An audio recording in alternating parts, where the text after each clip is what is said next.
Welcome to the bird media. నేను మీ పవన్ కృష్ణమూర్తి.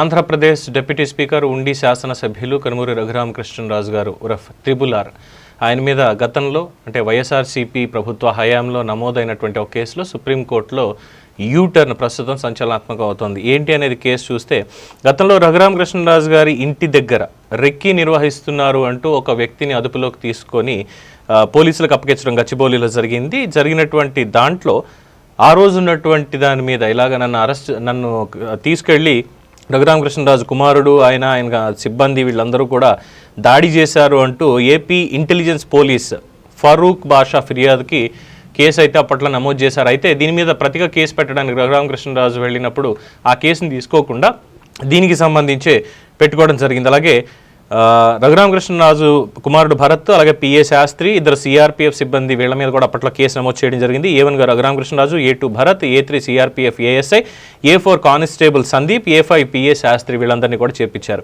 రఘురామ్ ఇంట్లోకి చొరబడుతుండగా ఫరూక్ బాషాని రఘురామ్ భద్రతా సిబ్బంది పట్టుకున్నారు. ఆయన దగ్గర ఎలాంటి ID కార్డులు లేకపోవడం పోలీసులకు అప్పగించడం జరిగింది. సో దీని మీద ఇంటెలిజెన్స్ పోలీసులు నిఘా పెట్టలేదు అంటూ ఏపీ పోలీసులు నిర్ద్వంద్వంగా ప్రకటించారు. ఆ రోజు ఇది మనం నమ్మాల్సినటువంటి పరిస్థితి. ఎందుకంటే రఘురామకృష్ణరాజుని కరోనా సమయంలో అంటే చాలామంది అనొచ్చు, పవన్ ఏంటి నీకు ఇంత ఇన్స్టింక్ట్ ఇలా గుర్తుండిపోయింది ఎందుకు, ఇది పర్టికులర్గా ఏ వీడియో చేసినా సరే దాంట్లో రఘురామ్ ఇష్యూలో ఈ పర్టికులర్ మాటలు ఎందుకు చెప్తామని మీరు అనొచ్చు. కరోనా సమయంలో నా కుటుంబ సభ్యులను కూడా కోల్పోయాను, ఆంధ్రప్రదేశ్లో ఉన్నటువంటి వాళ్ళని. కనీసం మెరుగైనటువంటి వైద్య చికిత్స అందించడానికి హైదరాబాద్ తీసుకొద్దాం అంటే అంబులెన్సుల్ని బార్డర్ కూడా దాటనివ్వనటువంటి పరిస్థితి ఆ రోజు. నాకే కాదు, ఇది మీలో కూడా చాలామందికి జరిగే ఉంటుంది.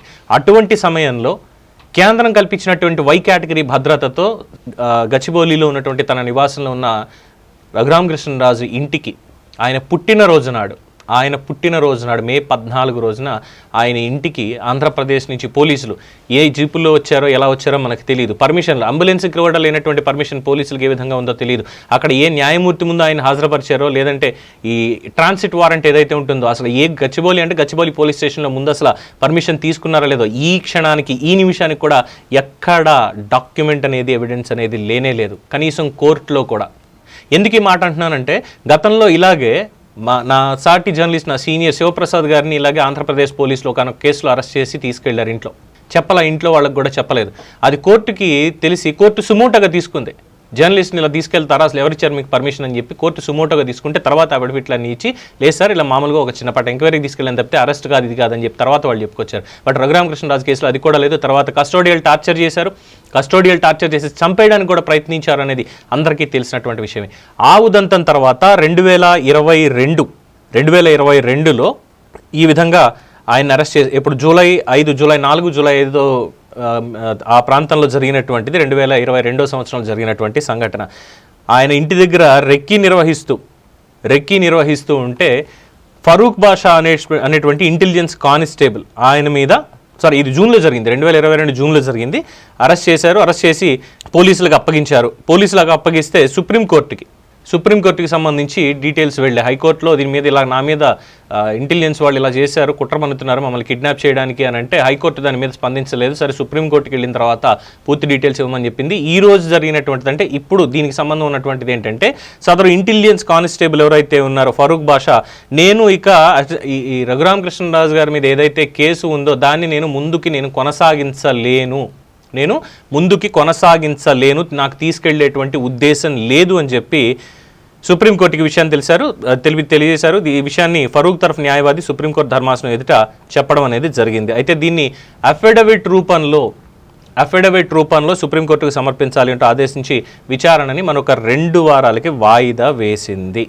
సో హిస్టరీ అంతా తెలిసిందే. అప్పట్లో సుప్రీంకోర్టుకి వెళ్ళిన తర్వాత justice JK Maheshwari, justice Vijay Vishnu ధర్మాసనం విచారణ జరిపి రఘురామ న్యాయవాది ఫిర్యాదు చేసిన వ్యక్తిపైన ఎదురు కేసు పెట్టారు అని తెలిపారు. కేసు క్రమానుసార వివరాలను సమర్పించాలని ఆదేశిస్తే ఫిర్యాదుదారు కేసు కొనసాగించలేను అని చెప్పి ఇప్పుడు స్పష్టం చేయడం అనేది జరిగింది.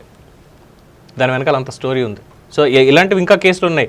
సజ్జల మీద రఘురామకృష్ణరాజు గారు పెట్టినటువంటి కేసు, ఆంధ్రప్రదేశ్ ప్రభుత్వం మీద పెట్టినటువంటి కేసు, జగన్మోహన్ రెడ్డి అక్రమాస్తుల కేసు, దానికి సంబంధించినటువంటి కేసు, ఎందుకు విచారణ జరగట్లేదు, ఎందుకు ఆయన కోర్టుకు వెళ్ళట్లేదు అనేవి ఇలా ఎన్నో ఉన్నాయి ఇంకా చెప్పుకోవాలంటే. అలాగే ఆయన మీద బనాయించినటువంటి అక్రమ కేసులు, ఒకటేమో తమిళనాడు ప్రభుత్వం డబ్బులు ఇవ్వాలరా ముర్రో అంటే ఆయన బ్యాంకులను మోసం చేసేసాడు ఇది అని చెప్పి ఎదురు కేసులు పెట్టడాలి, తప్పుడు కేసులు పెట్టడాలి. అలాగే ఆ బ్యాంక్ వాళ్ళతో కలిసి అధికారంలోకి వచ్చిన బ్యాంక్ వాళ్ళతో కలిసి రఘురామ కృష్ణరాజు మీద ఒత్తిడి తీసుకొచ్చేటువంటి ప్రయత్నాలు. అఫ్కోర్స్ దొంగతనం చేయడం, దొరికిపోవడం అనేది వాళ్ళకి వెనతో పెట్టిన విద్య అని చాలామంది అంటారు కదా. అలాగా ఇచ్చినటువంటి 83 పేజీల అఫిడవిట్లో 83 కాదు, దాదాపు 108 పేజీల అఫిడవిట్ అనుకుంటా. దాంట్లో జగన్మోహన్ రెడ్డి రఘురామ కృష్ణరాజు గారు ఇలా మోసం చేశారు అంటూనే అబ్బే తమిళనాడు ప్రభుత్వం ఆయనకు డబ్బులు ఇవ్వాలి అంటూ ఆయనే సర్టిఫికేట్ ఇచ్చినటువంటి పరిస్థితి కూడా చూసాం.